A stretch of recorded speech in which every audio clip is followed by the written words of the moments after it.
And welcome, Hoosier Nation, to our 78th episode of the Hoosier Sound, where we are the official podcast of Indiana HQ. Our mission and goal is simple.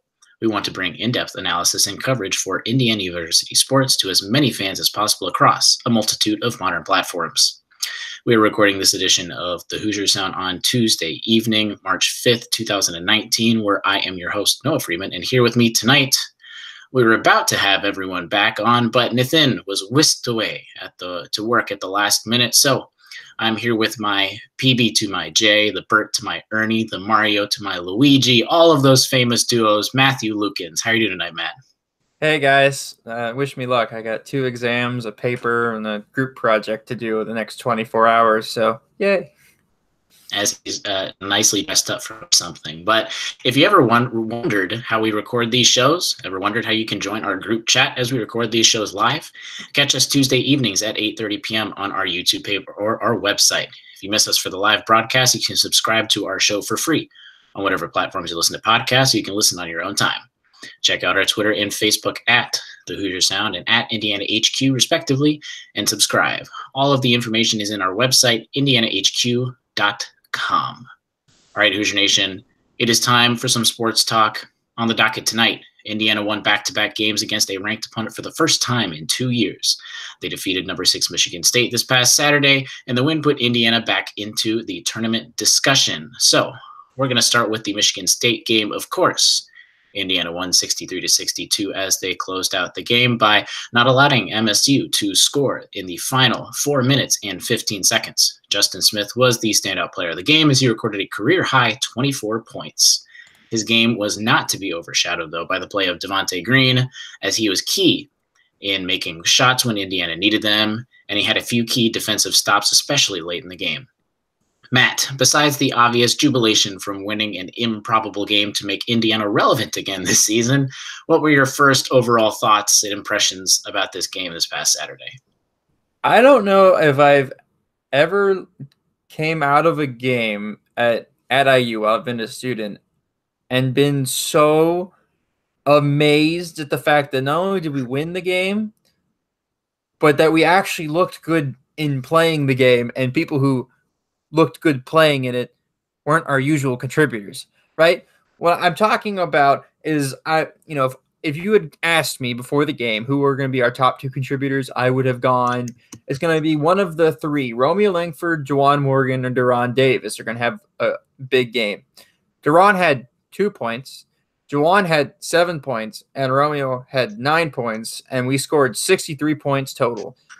If you had told me before the game that Romeo had 9 points, Juwan had 7 points, and Deron had 2 points, I would have told you he would have lost the game by 40. But we won the game thanks to Justin Smith, who had the game of his life, especially in the first half, and then strong contributions from Devontae Green, and don't forget Rob Finney's defense. 5 points and 5 assists from a freshman against an All-American point guard is one of the better guard performances I've seen in the last 3 years from this university. All props to Rob. Rob can have my children if he wants them. If you don't know what that is, an inside joke from Twitter. Anyways, but no, his defense was absolutely fantastic, especially in the final possession. And as you mentioned, over the last 4 minutes, we didn't allow them to score. But in that last possession, Rob's ability to stay with Cassius Winston through his step back and create and force him to go short on his jump shot was amazing. And it's literally I am so excited for a summer of development to see what this kid is going to become, because he's already a solid point guard in the Big Ten as a freshman. And sophomore Rob Finney's got me thinking banner number 6 sometime soon. Yeah, I hope it's thinking and just not at least thinking too hard. No, not thinking too hard, but he's got me daydreaming about the future. So yeah, I made this point to write it down so I could talk about it on the podcast at halftime and it ended up going through all the way to the very end. But if I were to tell you that Indiana would have been in the game at the half due to Justin Smith and Indiana making 3-pointers and a combination of both, and then winning the game. With that, adding on Devontae Green playing well defensively, making shots, and scoring 13 points, beating number 6 Michigan State, what would your reaction have been? I would have called you stupid, but Devontae's usually pretty good defensively. I don't have a single problem with Devontae's defense. All my problems with Devontae are on offense, and he had a magnificent game. He didn't foul anybody on a 3-point shot this time around. He did take one quick release 3 that almost gave me a heart attack, but he made it. And so then I was very happy about it. But if he hadn't made it, I probably would have yelled at him about a stupid shot. But 13 points, 4 assists is about all you can ask for him, especially coming off the bench. And yeah, 1 turnover.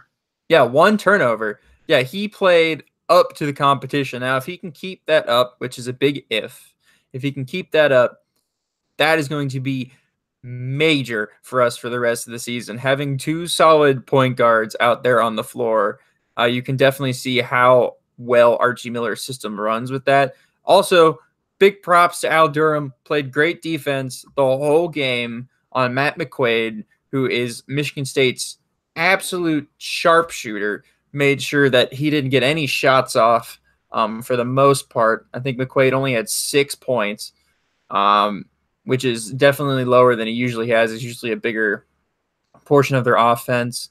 Of course, Cassius got 20 points, but Cassius is going to get his points. I thought Rob did an excellent job, especially since Cassius is a obvious 3-year starter for a Michigan State team, and he's going to be an All-American, and he's probably going to be a first-round pick this year.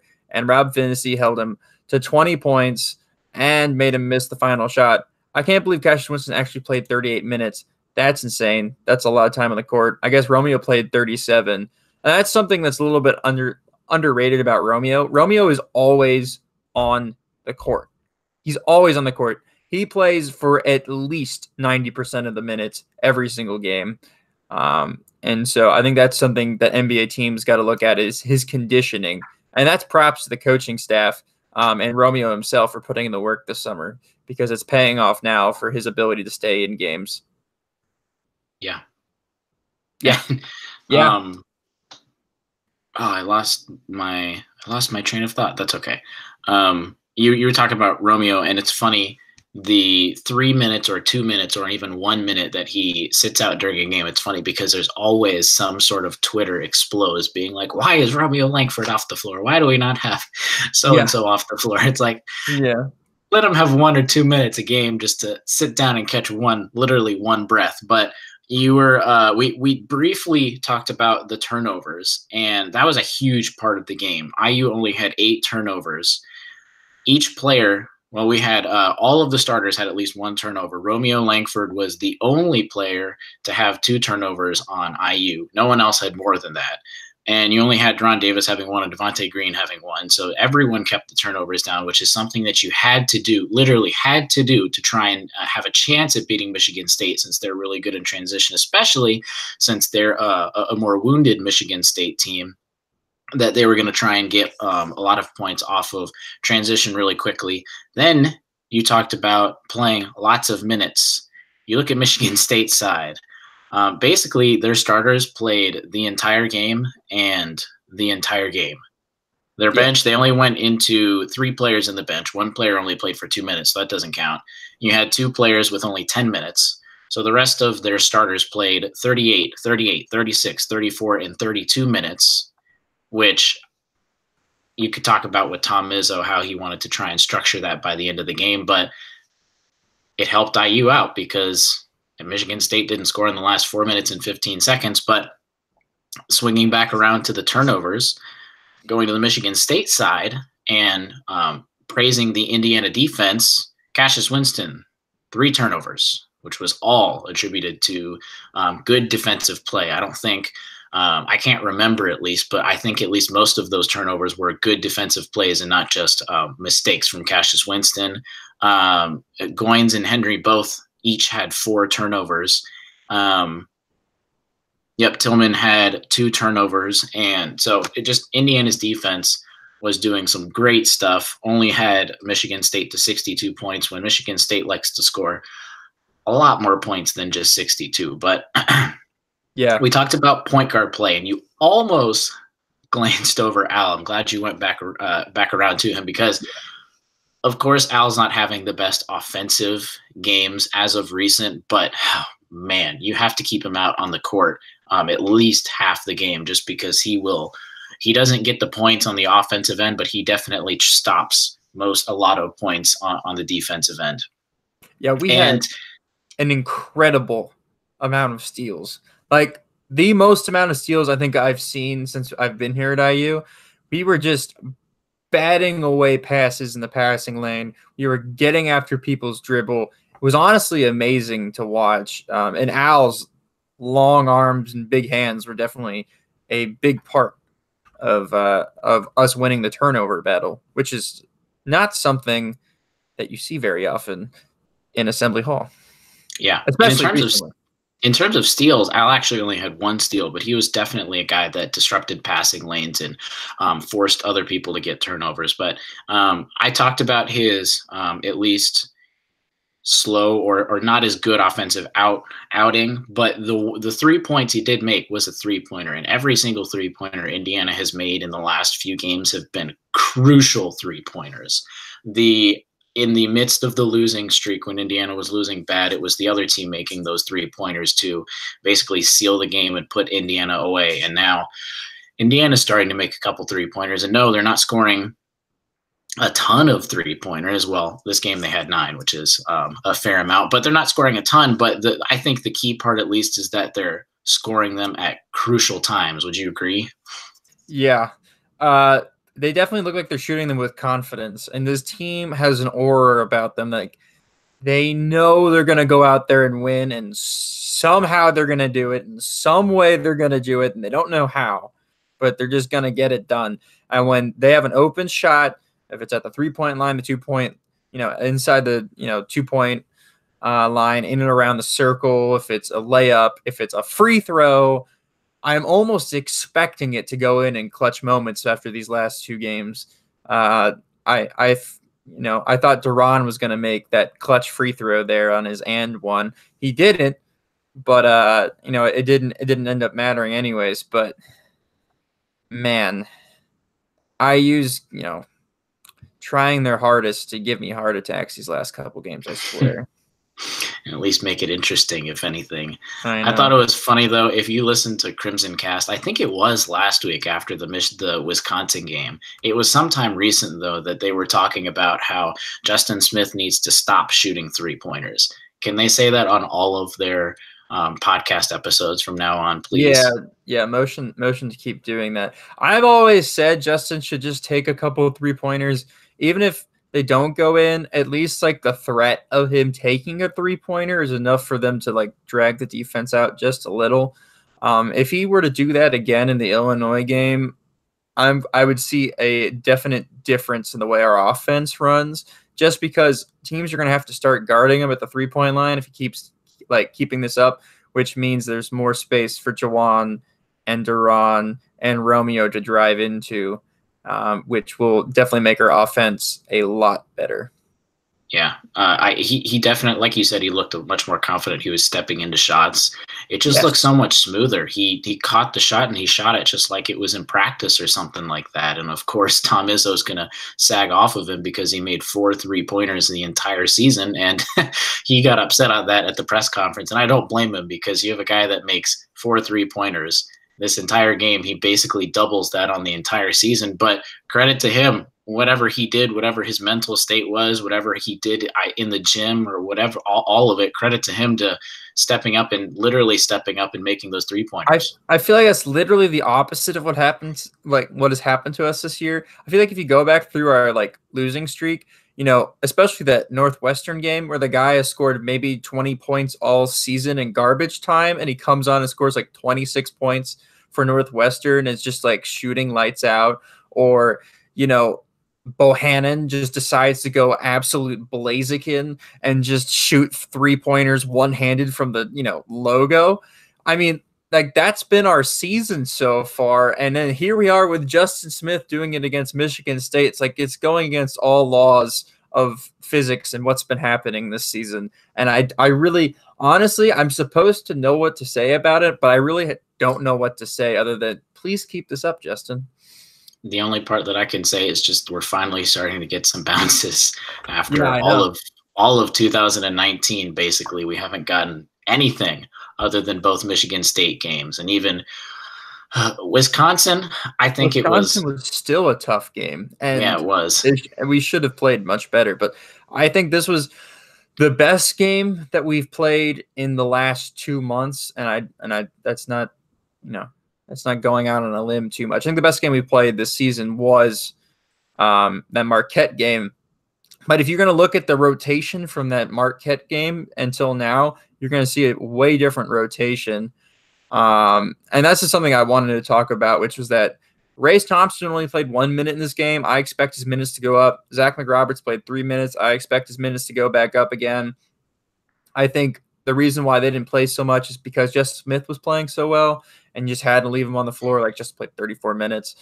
And then, I mean, Devontae got 26 minutes. I think that'll go down, and Al will get out of his slump, and he'll have a little bit more. But I think the 26 minutes for Devontae and 22 minutes for Al was like the perfect amount for like the two of them. You can just like switch it in between.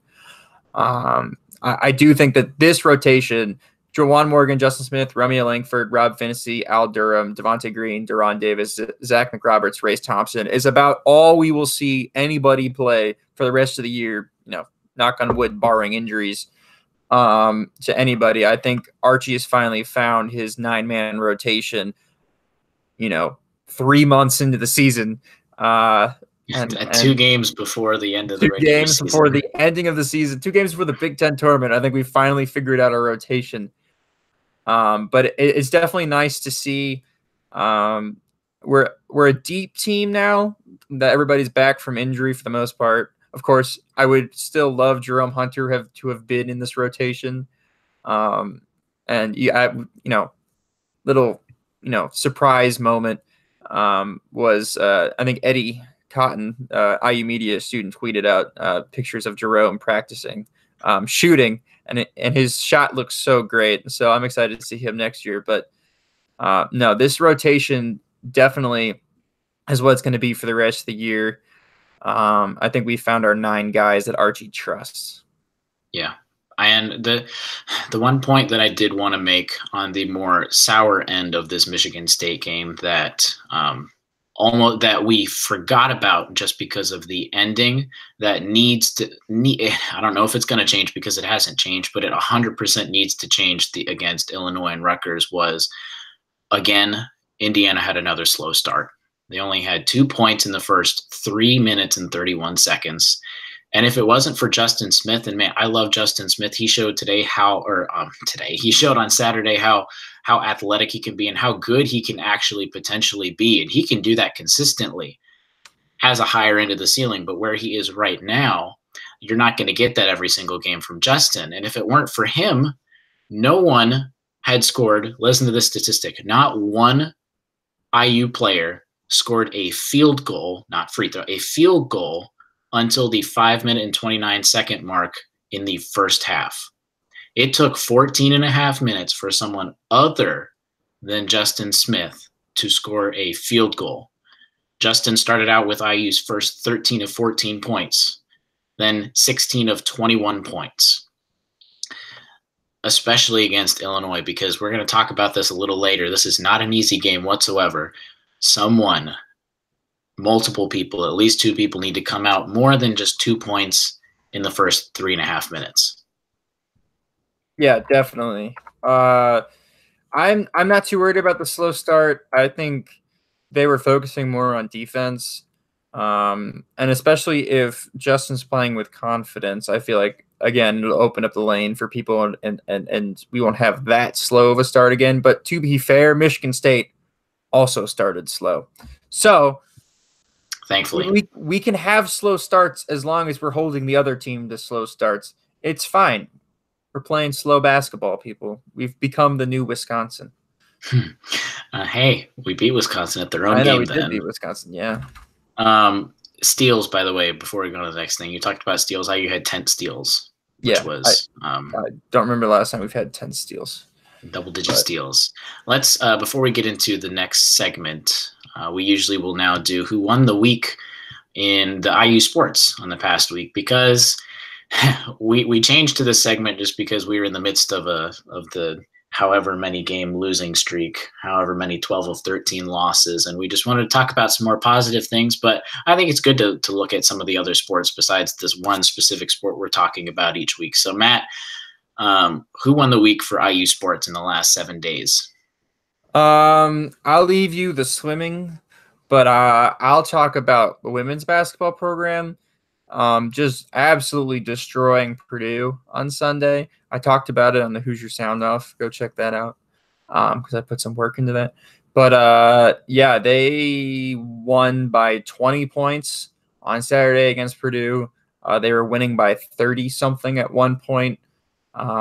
Grace Berger had a top Sports Center top 10 play, crossing over this poor Purdue girl and putting her face to the floor. And then it made Sports Center top 10, by the way. Yeah, it was a Sports Center top 10 play. And then she hit a pretty difficult layup. Of course, Allie Patberg is, if you haven't seen her yet, go watch her play. She's amazing, and we have her for one more year. And of course, she transferred from Notre Dame, so we have to definitely cherish her while we have her, because she's an amazing women's basketball player, and she had 18 points lead the Hoosiers. And so them absolutely destroying Purdue at Assembly Hall on Sunday they're my team of the week, along with the men's basketball program beating Michigan State. Yeah, and you wrote a great Hoosier Sound off, which, by the way, if you don't listen to those, go check them out. Just 3 minutes of getting all of your IU sports updates. Very brief, very quick, just so you can stay informed with everything. Because if you would have listened to it, it was titled The Perfect Basketball Weekend. And I think beating number 6 Michigan State at home in front of your home crowd after a terrible 2019 calendar year.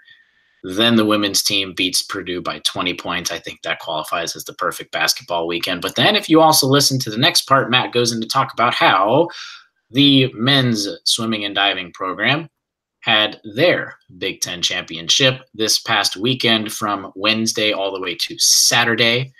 The week before, we talked about how the women's team won.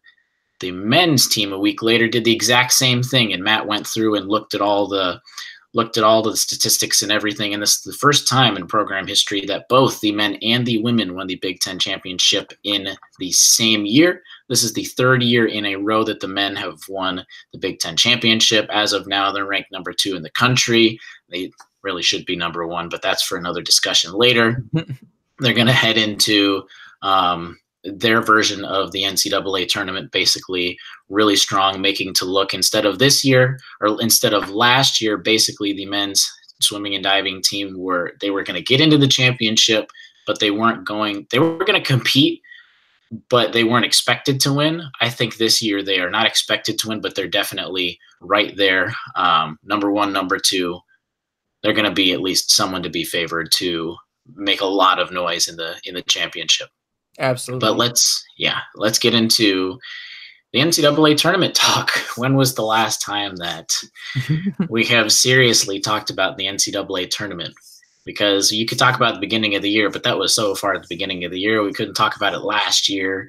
The year before was, oh man. And then it's really just the year before that when they won the Big Ten and they were able to get in. But Indiana has now positioned themselves to where they can get into the NCAA tournament, if not the NIT tournament, and do it without having to win the Big Ten tournament. Because, of course, you can always get in by just winning the conference tournament. But I think, I'm going to get your opinion first before we dive into it a little more. I think it's safe to say that Indiana actually controls their own destiny, not by winning the conference tournament, like I just said, but actually just winning games that they should win. Do you agree, disagree, modify? Yeah, but I don't know. It's hard to say. I guess I agree with you. I don't know. I guess I agree with you. I don't really have an argument. I was trying to have an argument, but I agree with you. So yeah, All there you right. go. Yeah. That's how my brain So, works. You guys just saw into my brain. yeah, basically, so we're going to go into the ins and the outs. And of course, I think first and foremost, we need to put out there that Indiana just needs to win. Matt and I specifically are going to talk about the bubble scenarios that Indiana could get into, comparing teams and stuff. But we're not going to have a podcast for another week. So after Indiana plays the Illinois and the Rutgers game, maybe you can take some of this information to light until we can actually talk about it next week, depending on whatever happens. But first and foremost, I think the first thing both Matt and I and everyone at Indiana HQ are just going to say first and foremost is win. Yep. Nothing else but win. All of this bubble stuff is going to be completely not relevant whatsoever if Indiana loses. I think almost loses even just one game. But yep, let's dive into it a little more. Of course, right now they're 15-14. Last two seasons have featured one team with an at-large bid that has had 15 losses on the season. Last year, the tournament featured Alabama that had 15 losses, and the year before that was Vanderbilt that had 15 losses. So what does IU have to do to get onto that level, get in the tournament with all of these losses, regardless of how many good wins they've had? So first, no team has ever had 16 losses on a season and gotten an at-large bid. Never happened before. So basically what we're saying is Indiana can't lose against Rutgers and they can't lose against Illinois, because if they lose both of them, the likelihood of them getting only 15 losses is pretty slim, because that means they'd have to win the entire Big Ten tournament. For these records, if you didn't remember, they do count the conference tournament in this overall record. Like I said, win at Illinois, win at Rutgers. Now you're 17-14. So you get to the Big Ten tournament. You need to get at least, I think, one, if not two, Big Ten tournament wins. So if you get one, you're now 18-15. If you get two, you're 19-15. Win against both Rutgers, Illinois. You're playing on Thursday. You'll get to that 9 or 10 seed, most likely 9th seed in the Big Ten tournament. You play a team like Minnesota or Ohio State. You get a win. You can play on Friday. Your next opponent will be, since you get that 8 and 9 game, your next opponent will be the number 1 seed in the Big Ten, which would also be a ranked opponent. So even if you lose that game, it's going to be to a ranked opponent. If it happens to be Purdue, it would still be a top. If Purdue ends up winning, I would think at least top 15 if Purdue doesn't get to just around the top 10. Final record would be 18-15. Obviously, if you win that Friday, I think it's almost automatic. I don't know about you. I think it's almost automatic if they win that game on Friday that IU would make it in. At minimum, that's a 19-15, which is what Alabama and Vanderbilt both had. It's also another quad 1 win on the season, which will be officially their 7th and potentially their 8th. Well, it would be 19-14, and that's assuming that we would lose the next game. Correct, yeah. And this is, just assuming that we lose the next game for our sake. Now, if you don't remember, because I even have to remind myself all of these quadrants and what all of this stuff means, is now that the NCAA is changing how they've looked at teams getting into the NCAA tournament. They've tried to just make it a little more fair in terms of home games, neutral games, and away games, and how you're basically viewed on getting a home win versus an away win. And they're trying to weight it much more differently. Quad 1 win, you want to get a lot of those, obviously. It's if you get a win when a team in the net ranking is ranked between 1 and 30 at home, you get a win if they're 1 and 50 at neutral or 1 and 75 away. Now, this year, in terms of if you were worried about Indiana dropping a quadrant 1 win or a quadrant 2 win, right now our home wins that we have that would be even close to dropping out is Marquette is ranked 26th and Louisville is ranked 24th. If they drop out of the top 30, that would become a quadrant 2 win, which is not something IU needs. So right now, as much as, and I don't think actually any fan is really rooting against Marquette, we want to really pad that resume, root for Marquette. Marquette needs to make sure they stay inside the top 30. I think Louisville, unless they lose out basically and have a big collapse, I think they're a little closer to staying tied the top 30 to keep that quadrant one win. Going on to the neutral games, like everyone talks about, Butler is the team that used to be inside a quadrant one win, is now outside of it at 59th currently as we're recording this podcast in the net rankings. Honestly, I don't think Butler's going to get back into the quadrant one win, the quadrant one category. There's just too few games. They're now at basically 60, and they have to jump 10 slots, and the net ranking doesn't jump up that drastically. Did they win tonight? Did they beat Xavier? I don't know. You can look that up while I'm talking. The only way we could get another quadrant one win without obviously beating our ranked opponents in the Big Ten tournament was potentially if we beat Minnesota or Ohio State on a neutral court. So there's a potential to get another quadrant one win. Right now, Minnesota is 56, so they'd have to get a little higher to get up there. Ohio State is 43rd. So if we played Ohio State and beat them in the Big Ten tournament, add another quadrant one win. The away games, we're nowhere near there. Penn State is the worst ranked away win that we have at 48th. So our away wins are going to stay there. Quadrant two, we've got a couple, but that would just kind of, I would just be talking and you wouldn't remember any of what I was saying. So let's go on to comparing the resumes. I talked about how Alabama and Vanderbilt are both teams that have featured 15 losses on a season to get into the NCAA tournament. Actually, before we go into this, Matt, do you have any comments about anything I said so you can get a word or two in? Yeah, update. Butler did beat Xavier, so now they're both 16 and 14 on the year. So it would be hard for me to see either of them making it in the tournament unless either of them win their conference tournament, which is entirely possible since the Big East is crazy this year. But I'm going to say they're not going to do that, and so we don't have to worry about them making it in. Now, it would be nice for Butler to maybe get another win or two against a very good team to make us look good, but I still don't think they're going to make it in. So I think we can mark those two teams off the bubble. Yeah. And we'll get into more bubble stuff a little later. Matt did some research on a couple bubble teams and stuff. So you start comparing a little bit of resumes to how Indiana can get into the tournament with so many losses. And like I said already, Alabama, Vanderbilt would have hopefully potentially the same amount of losses Indiana would this year.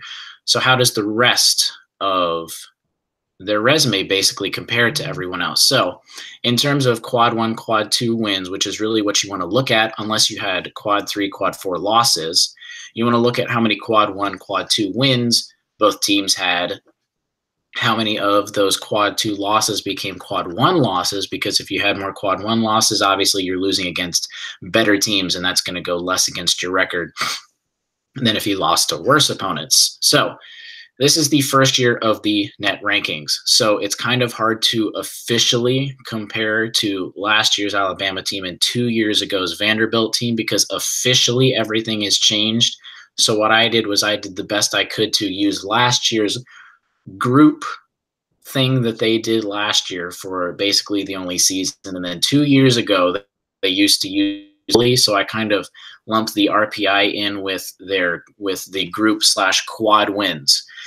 So comparing those, Indiana, if they were to win at Illinois Rutgers, you win against Ohio State or Minnesota, but then you lose that number one game on that Friday in the Big Ten tournament. You're going to be 18 and 15. You will have 6 quad one wins and 10 quad one losses. And that 10 is actually a good thing because we've played a lot of tough opponents. Alabama had, when they got into the tournament, they had 8 quad one wins, group one wins, and 9 group one losses. Vanderbilt had only 5 group one wins and 8 group one losses. So the losses are almost exactly the same. Wins are very close to exactly the same. Alabama just has a couple more because they got a couple big wins in the SEC tournament last year.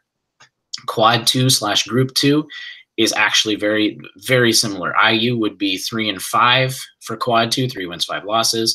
Alabama 4 and 6. Vanderbilt was 5 and 5. So again, very similar. IU just has a couple less wins. Now, you look at the group 3, group 4 / quad 3, quad 4 stuff. Alabama did have one bad loss. They had a Group 3 loss. And Vanderbilt had a Group 4 loss. They lost to Missouri, which was a sub 200. They were about, I think, 260 in the RPI when they played Missouri, and they lost at home, or I don't remember anymore, at home or away, but they still lost to it was away. It was at home.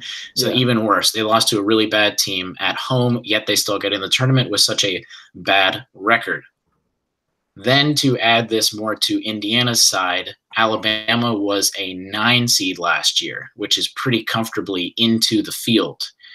Vanderbilt was a 9 seed 2 years ago, which is pretty comfortably into the field. And if you compare the resumes, obviously I think I'd probably take Alabama's resume over Indiana's resume because they were 10-8 in conference play. They had a couple more Group 1 wins, even though they had one bad loss.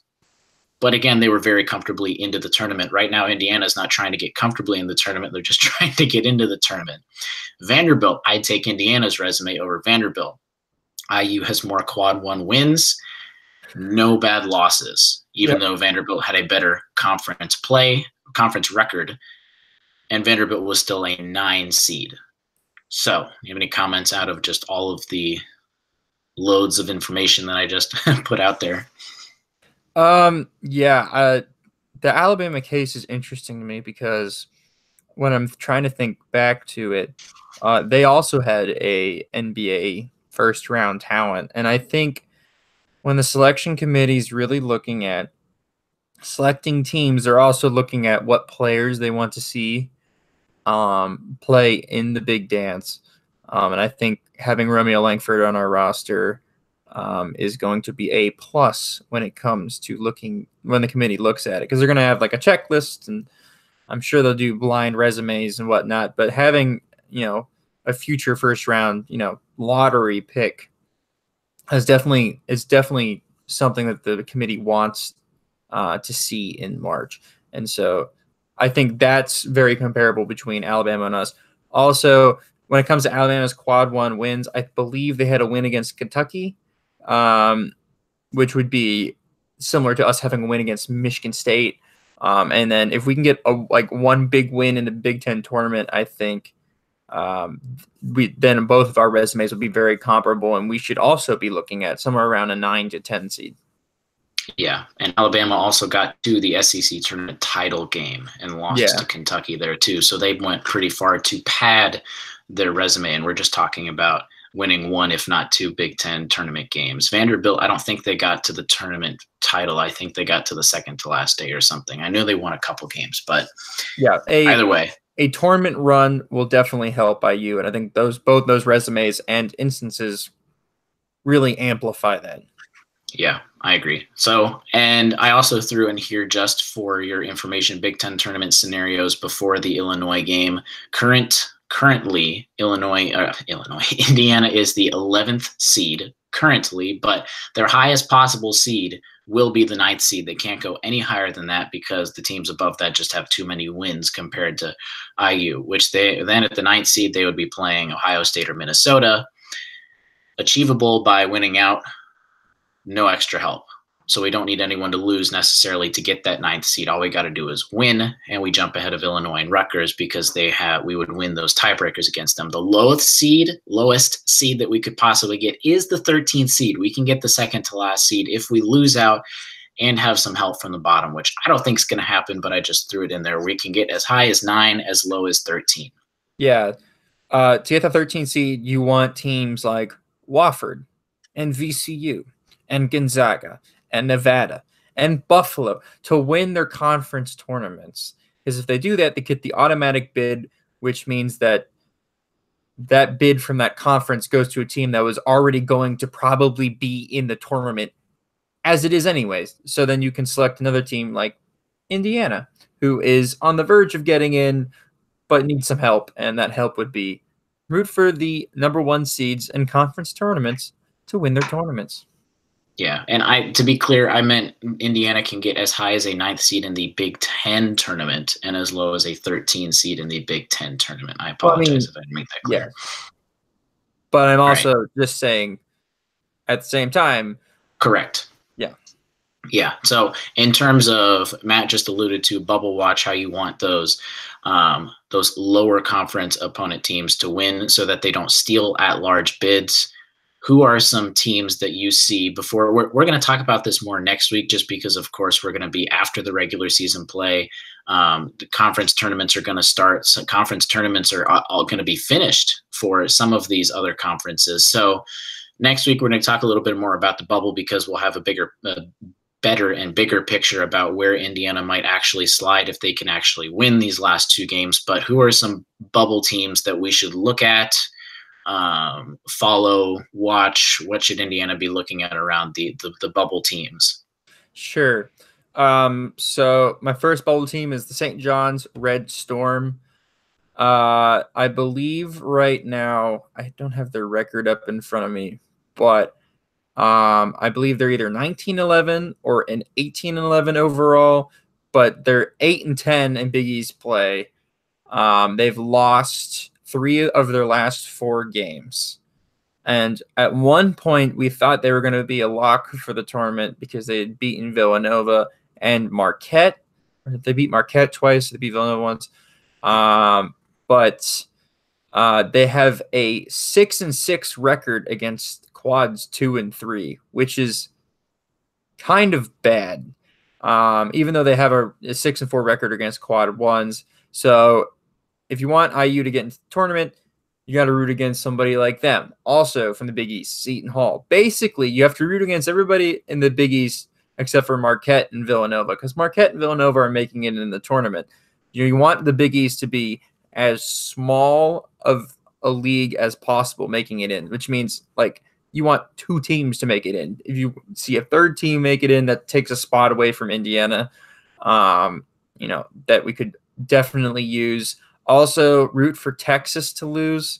Texas is 16-14, which you might be, why are they even in contention? And honestly, I can't even tell you other than they're up, 35th in the net rankings, I guess.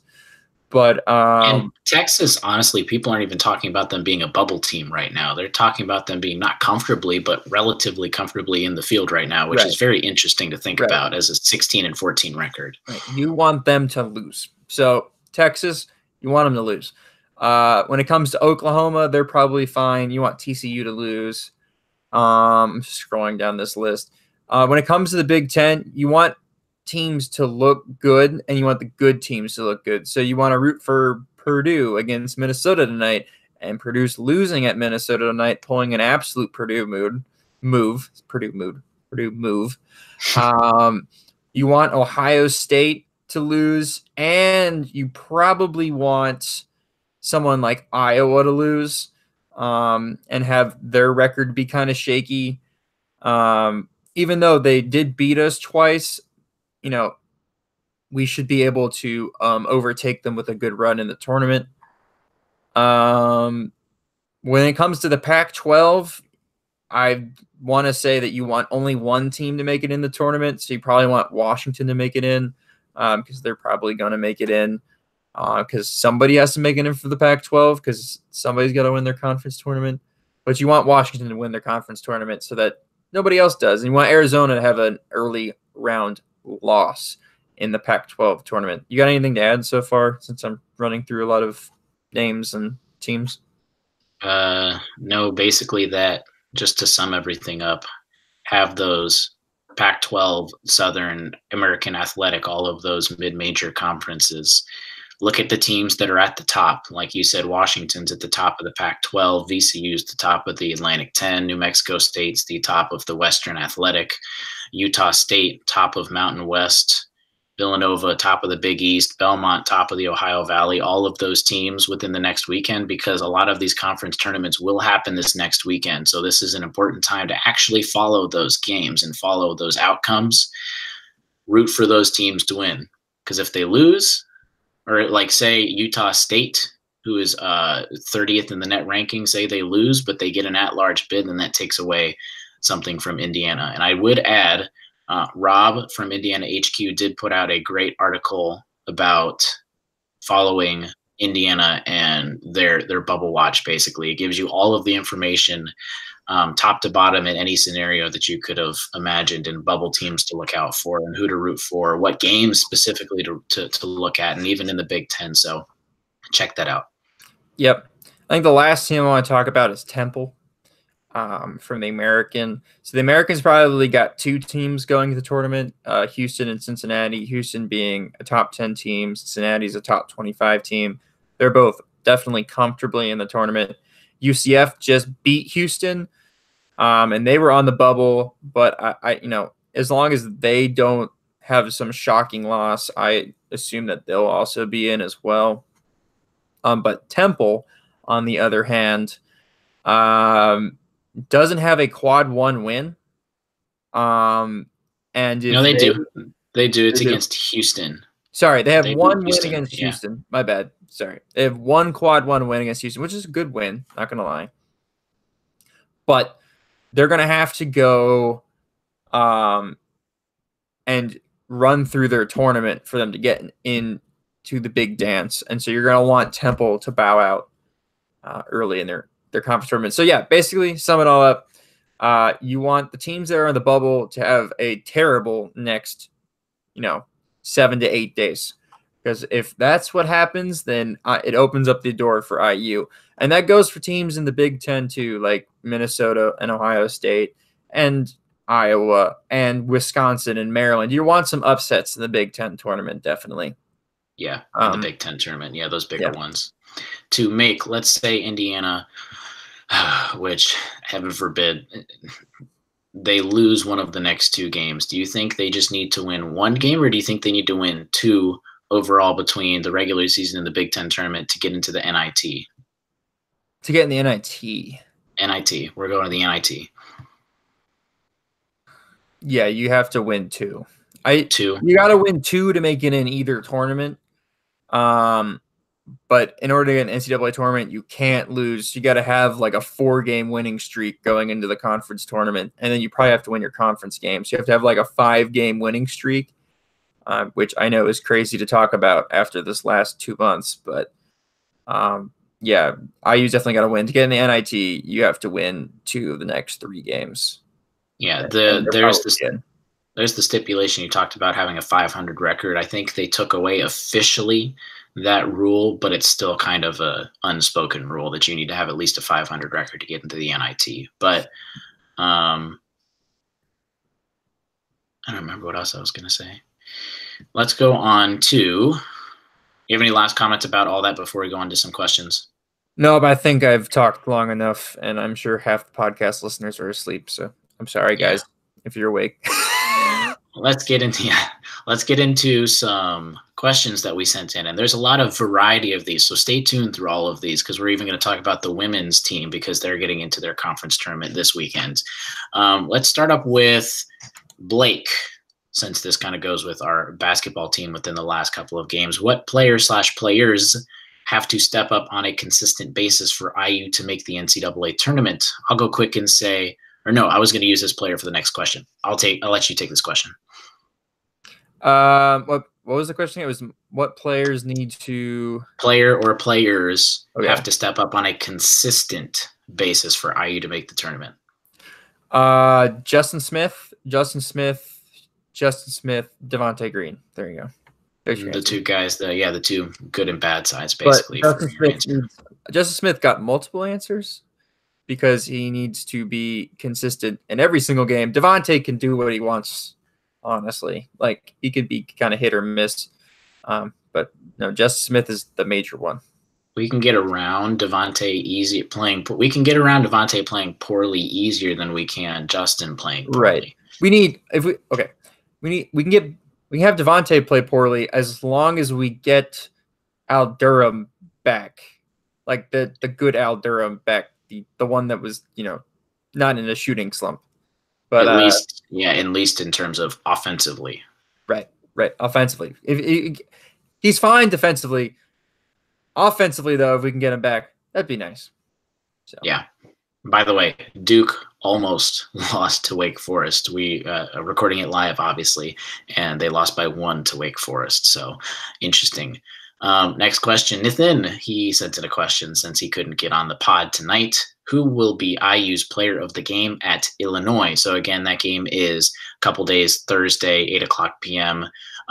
For me, I'm going to say it's Romeo Langford. We haven't had a it's kind of hard to say this. We haven't had a breakout Romeo Langford offensive game in longer than I think he would at least like to score 20 or more points. Romeo put up 28 points against Illinois at the beginning of January. I think it's his turn to come back and be like, hey, I can score more than just 15 or 17 points, which is funny because that's still really good. He had a great game against Wisconsin. What are you talking about? Who's going to be the most important at Illinois? I'm going to go with somebody different. I'm going to go Deron Davis. And I'm going to say Deron's going to have like a 15-point game. He's just going to, destroy Illinois in the post. And that's going to free up everybody on offense. And we're just going to have a blowout game. But now that I'm thinking about it, I just jinxed it. So, yeah, don't jinx it. Yeah. All right, next question. Sox Power 50 on Twitter said, "Why couldn't we get Kyle Guy to come play for Indiana?" Make this at least as brief of an answer as you can, since this is a question that you could take a long time if you wanted to answer. I was talking to one of Kyle Guy's childhood friends this summer. Kyle Guy wanted to come to IU. Kyle Guy grew up an IU fan. Kyle Guy had IU posters in his room. Tom Crean. Okay, this is going to be allegedly. Tom Crean allegedly texted Kyle the wrong thing, and Kyle just stopped his recruitment with IU because he thought it was inappropriate from Tom Crean. Something about recruiting another shooting guard when Tom Crean said he wasn't, or he was texting another recruit by accidentally texted Kyle. This is secondhand information, but I think that's what happened, and Tom Crean messed up his recruitment because I think it was almost a lock that Kyle was going to come to IU until Tom Crean messed it up. So blame Tom Crean. That's not Archie's problem. It's Tom Crean's problem. At least he didn't go to another Big Ten team, so he's all the way over in Virginia. So at least he didn't go to some. I think that even shows you that he really wanted to come to IU, that he just couldn't pull himself to go to another Big Ten school. Yeah, let alone Purdue that was in the state that was recruiting him. And not that going to Virginia is a problem, because Virginia is an excellent program, but as they are number 2 in the nation right now. So yeah. Let's go to, we had a couple questions over the YouTube live chat. So again, you can send those questions there. And before we get to Keon, Grant on YouTube said, thoughts on Anthony Lill. So you want to give a couple quick thoughts on Anthony Lill?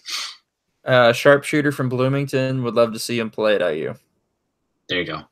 Next question from Ron Cargo on YouTube. And we'll spend like a brief moment on Keon. So if recruiting Keon falls into the abyss, who would you like to see IU go to after the hardest? I'm going to preface this question by first, and this is not any firsthand knowledge. This is just your complete guess. You have no knowledge. Keon, IU, Kentucky, or Michigan State? IU. I just have a gut feeling he's coming here. I think Trace kind of put us over the edge on that. I still think we had a good chance of getting him anyways. And that's nothing against Kentucky, because I'm sure Kentucky's doing one hell of a pitch for him. But yeah, gut feeling is IU. Now, if he doesn't go to IU, I think somebody like Harold Beverly will definitely be somebody that IU will look at and heavily pursue. I think we're going to heavily pursue him anyways, Harlan, just because, to be honest, I think I see this as more of a 4-person class than a 3-person class. Other names to look out for, Lester Quinones. Oh my God, I just butchered that again. Yeah, I think that's his last name. Lester Q, we're going to call him. That's somebody else to look at. And then there's this, can't remember his name, but he's a community college kid, and he just gets buckets. You can look up on the Inside the Hall forums or Peegs or whatnot that they have, chat discussions about him pretty normally. So you can go look up his name, but I forget his name. But he's some community college kid. He's getting recruited by almost every big program. So I think that should tell you enough about him. Yeah, my thoughts on Keon. If anyone tells you that they know something about Keon, they don't. They're lying. Yeah, they have absolutely no idea. They set a decision. They set a date for the decision, but I honestly have, like, here's the thing about crystal ball, because I feel like everybody gets obsessed with the crystal ball. Yes, Kentucky's leading in the crystal ball, but unless it's like 80% to 20% or less, I don't trust it at all. It's really a 50-50 thing. I think it's like 40-something percent Kentucky, 30-something percent IU. They have no idea. They think they know he's going to Kentucky, but they have absolutely no idea. And you'll see everybody start flipping to the correct team once they get some correct information. But the fact that not everybody has flipped yet tells me that they're just taking their best guess. So don't live by the crystal ball. The Brooks have done a really good job of keeping what they want in-house. It kind of reminds me of Romeo's recruitment, and we all know how that one went. So almost even better than Romeo, I think, because at the end, I think everyone was starting to be like, yeah, we don't really know, but we kind of know where Romeo's going to do it, especially after he set his decision date. Well, that was because the two other schools were further away than IU. Now, Kentucky is just right next door, and you can't bet against Kentucky in recruitment. You can bet against Kansas in recruitment. Kansas does lose recruitment sometimes, but Kentucky almost never does, unless it's like Duke. So, or Memphis, apparently, because Memphis can just out-recruit everybody with Penny Hardaway. That was a tangent.